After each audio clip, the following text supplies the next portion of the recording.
Just got back from Charlotte, North Carolina for HeroesCon 2026, where I met a ton of awesome people, great creators, super friendly people. It was my first convention ever, and it was definitely an awesome experience. I got a ton of original art here and wanted to show some of it off and shout out some creators.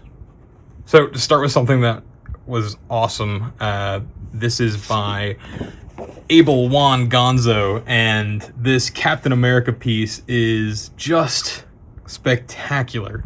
I'd been kind of looking for Abel's booth all weekend while I was there, and just it was kind of tucked off in one corner. I didn't run into him, and I was so bummed about it because I had seen his stuff on Instagram and really wanted to come and pick up his comics and also to look through his original art. And when I saw this in his folio, I just knew I had to get it. You've got Cap here with the awesome speed lines on the arm, throwing the shield at literal SS Nazis, Klansmen, and ICE agents in the corner. This is such a cool piece with such an awesome composition. I think Gonzo is so talented. It is such a richly detailed composition. I feel like I see new things every time I look at this piece, and it's just so fun. I mean, there's such an energy to this piece that I'm just absolutely floored by. I love that I have this. I love Gonzo's work. I'm super excited to read through his comics this week. And a little smaller, next we've got his commission from Lee Gatlin. He's also Neil Aglet on Instagram. And man, look how fucking fun this is. Spider-Man Cowboy with the web spelling yeehaw. This is so delightful. I was trying to think of some commission ideas before I went to the con, and was so excited that Lee had his commissions open. And I'd seen like someone with a tattoo of Spider-Man and a cowboy hat this week, and was like, yeah, absolutely. That's so fun. That's gonna be my thing. And Lee knocked it out of the park. This is such a fun piece. It just makes me smile every time I see it, and everybody I show it to smiles too. But definitely go and see if you can get some of his prints, support his work. I think Lee is awesome. You've probably seen the Thing costume floating around from HeroesCon this weekend. That's something that he's worked on. And yeah, I mean, this just makes me so happy every time I see it. All right, and then I've got this piece from Billy Forker, who primarily does like these like thick hero redesigns, which are like these really bubbly characters. That's at least what I know his work from. I know he also has done some toy design, which totally tracks with his usual style. And that's part of the reason I was so taken by this piece whenever I was flipping through his folio, because it's definitely like evocative of that bubbly style with these cheekbones and these like exaggerated big features, but it's so different from what I expect from these like soft round boys, but so cool. He also had this RoboCop piece that is so fun. He had them right next to each other, really nice pairing. The RoboCop piece was picked up before I got there, but it is so fun. I'm so excited to get this up on my wall because it is just an absolute heater, literally, with this Terminator on fire. And I love the red pencil used for the sketch coming together into this red eye that looks so fun. All right, this next one is this awesome 11x17 Batman piece from Anderson Carman, who is an Atlanta guy. And I think he's not really on social media. He's got a Substack that I'll link below. But it is such a striking piece. It's so cool. He's got this really amazing Miles Morales quick trip piece that I was extremely tempted to buy, but it was late into the con and I had already spent way too much. But I love the crisscrossing power lines, creating this really interesting composition, this really layered composition. And the wood detail of this power line looks just so good. I mean, everything about this looks killer. I love the use of negative space to outline the cloak right next to the splatter effect that's everywhere. Just a really striking minimalist piece that is awesome, and I'm so excited to have. Another smaller piece, we've got Ben Sears's Man Without Fear Daredevil. That is just awesome. I love Ben Sears's work, both in Young Shadow and the zines he has available on his website. He also has these sketch cards, or these little 4x6s, super regularly available on his site. A lot of them have really gorgeous watercolor that make his style really pop. I love the stippling in Young Shadow and his more recent zines, but these are super clean lined, really fun, super stylized pieces, and I'd been eyeing this one on social media for a while. I honestly didn't know it was still available, and when I saw it at the con, I knew I had to pick it up because it is so rad. Ben Sears, awesome guy, great conversationalist, and if you buy his books, he will draw on every single one of your books. I've got all these little really fun remarks in his zines that I definitely recommend. Now, this is my first original page, and what a page to be my first. This is from DaNi, a Greek artist, and I just love her work. This is from Invisible Man issue 2 from Image last year, I think specifically with Skybound. It's one of their Universal Monster books. And what an artist to pick for this book, because, you know, the Invisible Man does so much with negative space and silhouettes, and DaNi's work is so good at exactly that. She has this like really mid-century or early 20th century illustrative style. At least that's what it harkens, you know, feels like it harkens back to. And these single line ink details with this masonry work here, absolutely gorgeous. The way she uses negative space, specifically I want to highlight this panel to denote the folds of the suit, while these segmented lines, like the choice to do that instead of just a continuous line. You've got these little lines noting the seams, the folds, her hand all in negative space, pushing him away. I absolutely love not only her work, but this page in particular, because this page just tells a story by itself. I picked this up from Kinetic Collectibles booth. I would have loved to meet DaNi and get a bunch of stuff signed, but in her absence, I was very excited just to get this page with really, really killer art all throughout, and what a first page to get. I'm so excited to have this. This next piece is from one of my favorite artists that really needs no introduction, Jerome Opena, artist of some of my favorite books, including things like Seven to Eternity and Uncanny X-Force, 2 books that helped really get me into comics in the first place around 2 years ago. And whenever I saw that Jerome was going to be there, I was so excited because I'm such a huge fan. And I usually don't go for busts. I like a full figure piece or just like an illustrative piece. But his work is just so good. The ink wash is so clean here. He captures so much detail with just gesturing towards the facial features and musculature, and he's just a master. I wish he was doing more interiors, because I forget how good of an artist he is until I crack one of those books open again, and I'm just blown away every single time. Jerome Opena is amazing. This is one of my favorite pieces that I have. Next up, I've got 2 from Keith Browning, who is this really rad artist with the artist Bullpen, whose work I wasn't really familiar with before the con, but I started following some artists on social media before the show, and I'd seen this one circulating around, and the way that Colossus's eyes are cast in such dark shadow, this is such an awesome mixed media piece with the watercolor background creating like a real depth. I think there's a little bit of glare showing it off, but there's so much depth to what is otherwise just a black panel, using the acrylic white to highlight the top of his shoulders and his facial features. You've got some acrylics as well underneath the chest here, and the graphite being used. It is just such an awesome piece, and so immediately striking.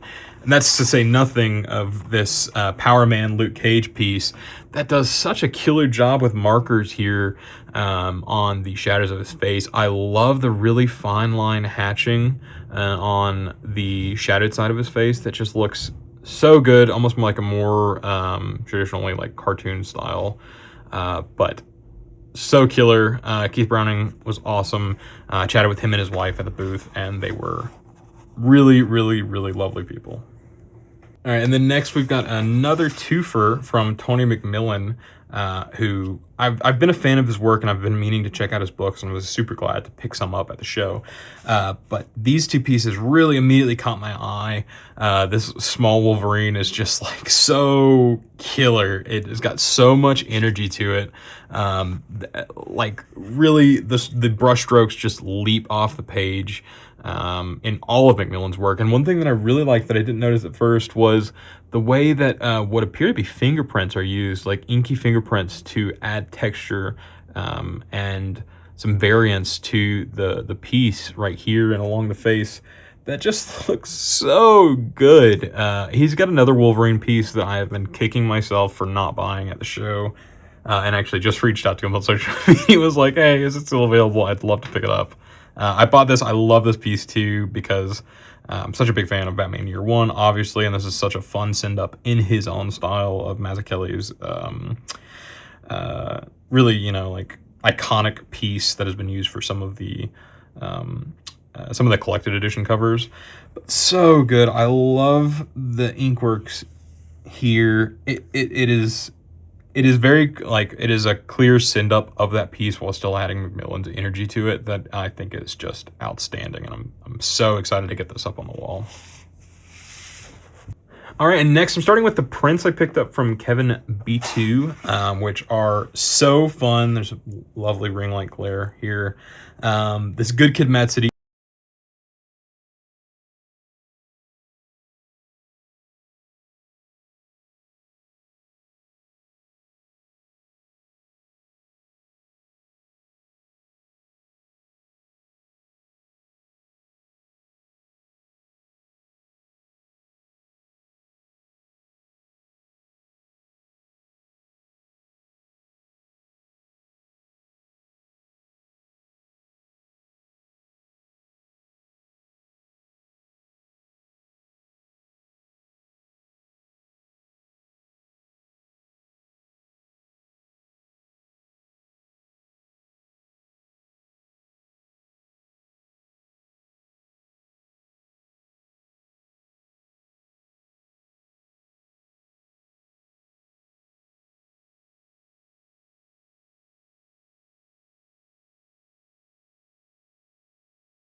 And then we've got Tula Lotay, and I mean, I don't think I can say anything new about Tula's work. Her pieces are so effortlessly romantic and ethereal.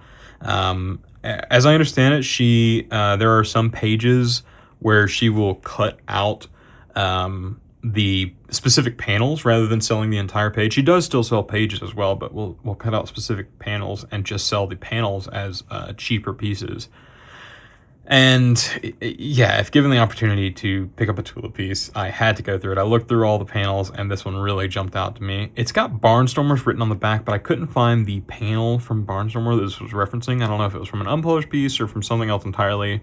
But regardless, it is such a beautiful piece. I love, once again, the what I think is acrylic here used for the smoke of the cigarette, and such lovely colors on really lovely pencils.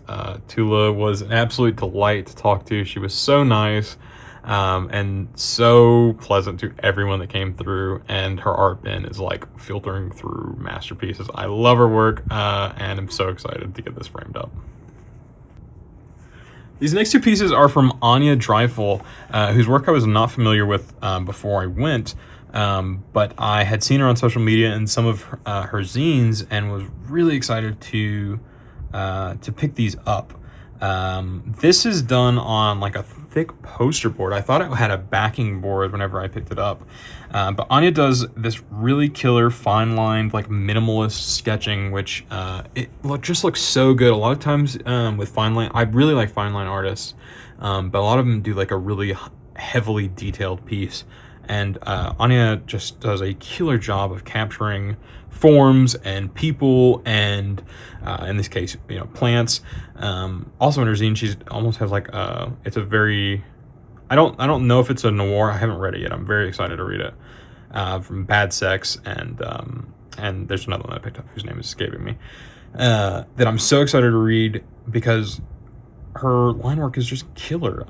I mean, this piece looks awesome. I love the way that the heavily sketched red lines from the red pencil on Wolverine specifically really draw the eye to him in this composition. But again, even the composition itself is so killer. It just draws you right into to where he's at, and the natural environment is so good here. I really, really like this piece, and I'm so glad to have gotten the chance to meet Anya and talk with Anya. And this is another piece from Anya.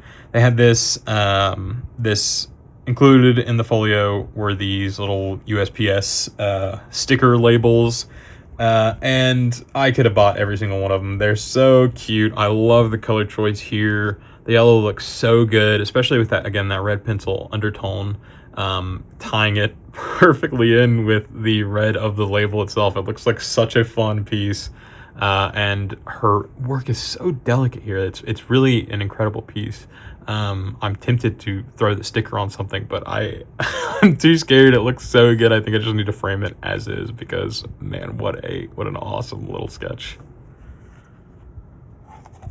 Up next, we've got Tim Seeley with this Winter Soldier Bucky Barnes commission, which is a really fun piece. He's doing these really reasonably priced, like really quick sketches in front of everybody. It was so cool seeing, you know, like industry legends in their own respect, like someone that's been grinding and has worked on so many comics, just sketching right in front of you. I'm perpetually amazed. That was one of the coolest things about HeroesCon, is just going out to people's booths and seeing, oh, they're just working on a commission in the background, and just watching like these spectacular artists putting together awesome pieces, and this one is no different. So thank you, Tim Seeley. These next two are from another local Atlanta guy, Jake Baker, whose work I was not familiar with before going. I was somewhat familiar because I had pre-ordered his upcoming Bad Idea book, Lancer, and thought that it looked really striking. And then as I looked more into his work, I was totally taken by his recent commissions and some of his recent work that he's done. He had this John Constantine piece, this big 11x17 Constantine piece that looked so good. I was so tempted to pick it up, but I wanted to maybe just diversify and get some smaller pieces, get a couple smaller pieces from him, and these two really jumped out at me. I love the like really deep zipatone or effect here, of course, obviously over the X-Wing and then Luke and the cape. This is a really, really fun piece. I noticed like a really big theme. I just kept buying a bunch of Star Wars and Wolverine stuff, which you'll see even more of as the stack goes on. I'm not necessarily the biggest Star Wars guy and not necessarily the biggest Wolverine guy. I'm not like walking around calling everybody bub yet. You know, maybe give me some time. But I kind of just kept picking up these pieces that were really speaking to me. So I kind of just embraced it by the end of that first day of like, I guess this con, the first con is a Star Wars and Wolverine con. But of course, you know, picking up a lot of Batman stuff because why not? It's Batman. The angle of this composition is so fun. I love the architecture. The building is kind of like sweeping up and away following this line. The shadow cast by Batman is so fun, and his form as he's falling looks so good. Again, this zipatone cutouts for the cape, the briefs, and the boots. This is such a fun piece. Both of these are relatively... speaking with him, he's only been doing this a little while, like a couple years, and I'm absolutely taken by how good his art is for you know, a relatively newcomer to comics. He had a bunch of original pages from a graphic novel that he's working on that I am so excited to get my hands on. The graphic novel, not the pages, although I mean, you know, why not both? But really, really awesome work. I think he has so much energy, you know, very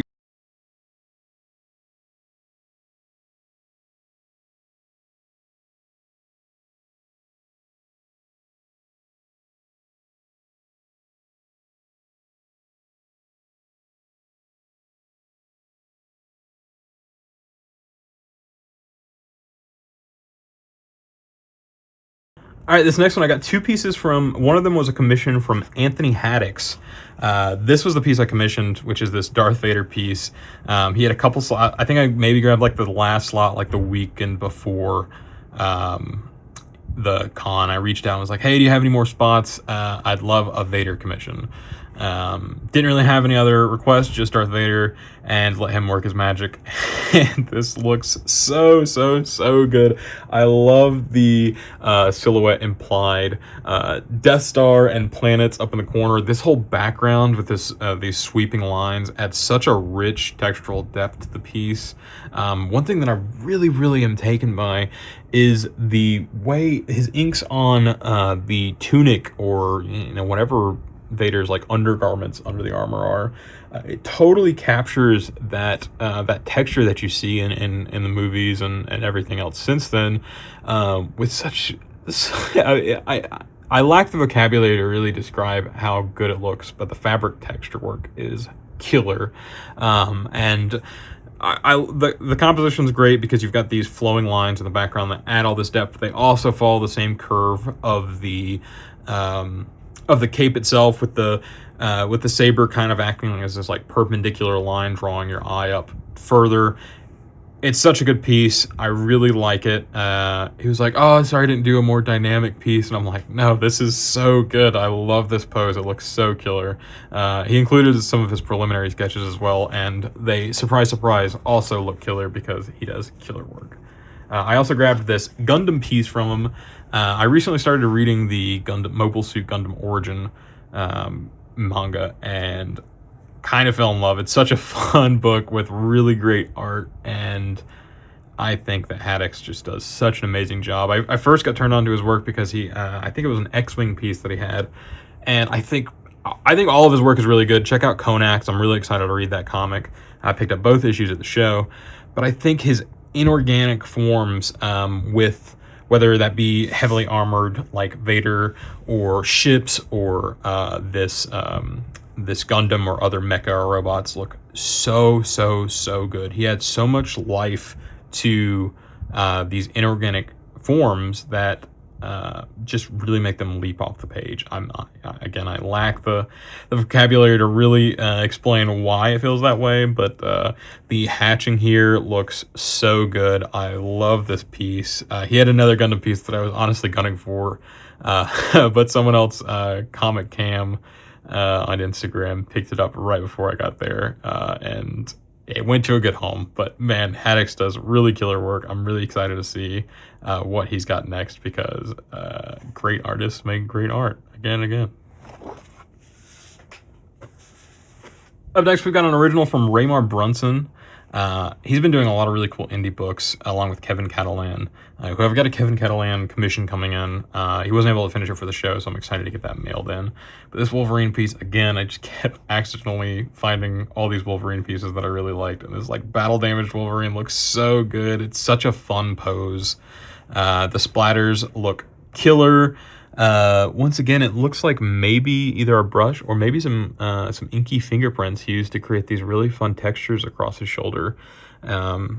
Just an awesome piece, burying the claws on the ground to create this fun ripple effect and keep the pose really tight.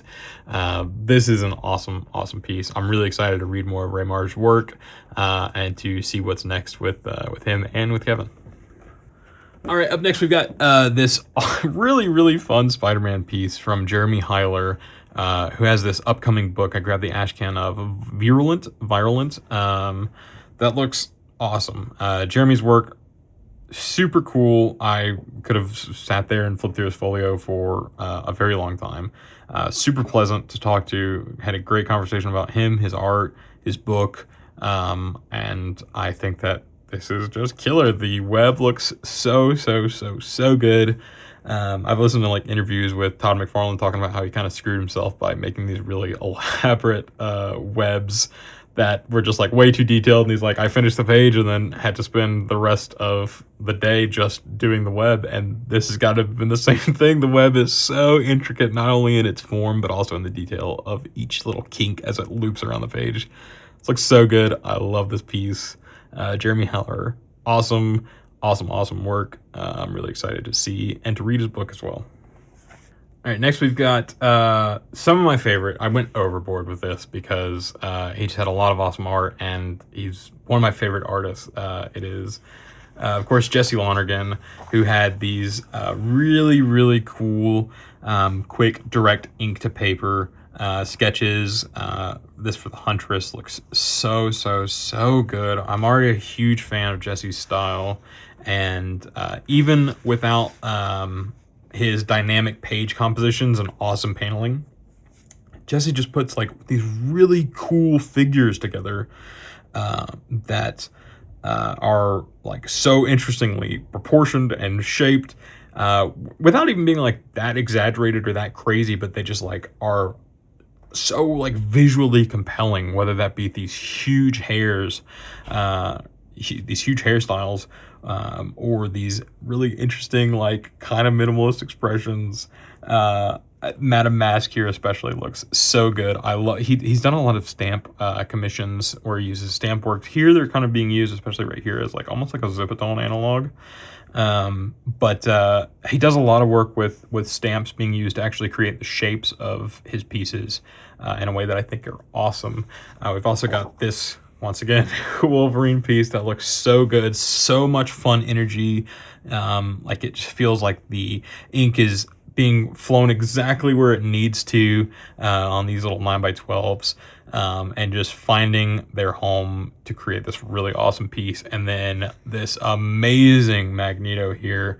Not only is the form of the figure killer, but this energy aura effect around him is so much fun. I think this is one of the pieces that he used to advertise his sketches, and as soon as I saw these, I knew I had to have them. Honestly, I wish I bought more of these. Like, you know, I ended up with 4. I would have happily gone home with even more. But I did grab this really cool 11x17 from him that he said was from a graphic novel he was, or a comic that he was working on, but just like didn't quite come together. And he says he you know, he might revisit and try again in the future, but with a new project, he kind of just start from fresh. But this looks so good. I love this piece. Not only do I love Jesse's style with this like very bored whatever expression, again, this huge hair that like really fills the panel, but then the dichotomy between the two pieces of her in this like formal wear, maybe like a wedding gown or something like that, and then this really awesome, really sketchy, fast, frenetic like cowboy attire, gunslinger attire. Looks so fucking good. This is one of my favorite pieces that I got from the con, and I can't believe it was available. I was so happy whenever I flipped through and it just immediately caught my eye. This was a commission I got from another local guy, just graduated from Kennesaw State, I believe, Ellis Hamburger. I had seen his stuff. I first encountered his work on TikTok, I believe, where he had shown some of his commissions, and I was like totally taken by how good his work looked. I always love seeing like these young people that just hit the ground running and immediately have like such an awesome style, so much energy to his piece. After I'd seen a few of his pieces, I immediately reached out and was like, hey, can I get a commission? I really would love like an absolute Wonder Woman. And I think he was like super busy. He was finishing up school, finishing up a project. But I was like, yeah, absolutely, take your time. Just know that eventually I want to get a piece from you whenever you free up. And the stars aligned. He was able to get this done, and this looks so good. I specifically asked for like the black and white commission with a little splash of color for her tattoo, and he absolutely knocked it out of the park. The ink across her sword looks so good here, and her hair is insane. It creates such a fun, big energy to this piece. I'm realizing now, looking through all these, that I guess I just really like big hair in comics, and who amongst us doesn't love big hair in comics? Yeah, super happy with this piece. I'm so excited to finally get my hands on it because Ellis is an awesome, super talented guy. All right, and then my last piece is this little original from Zoe LeDonne, whose work, Dysfunctionally Immortal, is a comic I picked up. Really excited to read this. I flipped through the originals at the booth and was really taken by, I know I'm like totally disrupting the format by now showing books, but just some really great work in here with too much glare. Really love the way She captures people, and her inks look so good here. This is such a killer piece. The emotion of just the square little like bust are leaping off, staring daggers at somebody off panel. The detail of the hair looks so good. I love the hatching. The mix of the inks and the markers look absolutely killer. There's so much depth even in the gray of the the background here that just really makes this piece like in just a little, I don't know, maybe like a 5x5, bigger than that, I don't know exactly, square. It is such a killer piece that is compelling and tells a story in just a single image. Really love this work. Very excited to check out Zoe LeDonne's comic and the rest of her work. But yeah, I had an absolutely awesome time at HeroesCon. Got so much awesome art from so many amazing creators. I met a lot of people that I just loved chatting with, talking about comics. I don't usually, there are people at the comic store that it's fun to talk about comics with, but it's, I don't always get to talk about art and specific artists, whether that be in the zine sphere or in graphic novelists or just in comics that maybe aren't necessarily super popular. At least in my store, I don't have a ton of people to talk about. Even people like Lonergan, who I think of as like, oh, this is like one of the greatest artists working right now. And so it was so fun to meet a ton of people super passionate about comics, both big and smaller, that are maybe on the rise. And it is so creatively inspiring, not only to talk to these people, but to go and flip through these originals, whether that be through art reps of these amazingly talented graphic novelists. I saw Tilly Walden's originals and Molly Mendoza's originals and Carolyn Cash's originals, and they blew me away. It was so amazing seeing them in person, these pieces that I thought I'd never see, that just recently read through, and to not only do that, but then to go and talk to people like Jesse or talk to people like Zoe that are doing such awesome work, and then not only talk to them about their work, but then to actually look through their work and see it in person is so cool. This was, like I said, it was my first convention. I cannot recommend people go to a convention more. I had such an amazing time. HeroesCon was amazing. I'm a total lifer now after just a first experience. My wallet does not like that, hearing that I'm a total lifer. But I had such an amazing time, met so many amazing people, and got so much awesome art and a bunch of comics as well. A bunch of comics and zines from people that I'm so excited to read. And I just loved it. I had an amazing time, and hope that as many people as possible can go to a place like Heroes, get super inspired, and continue to make great art, great connections, and meet great people.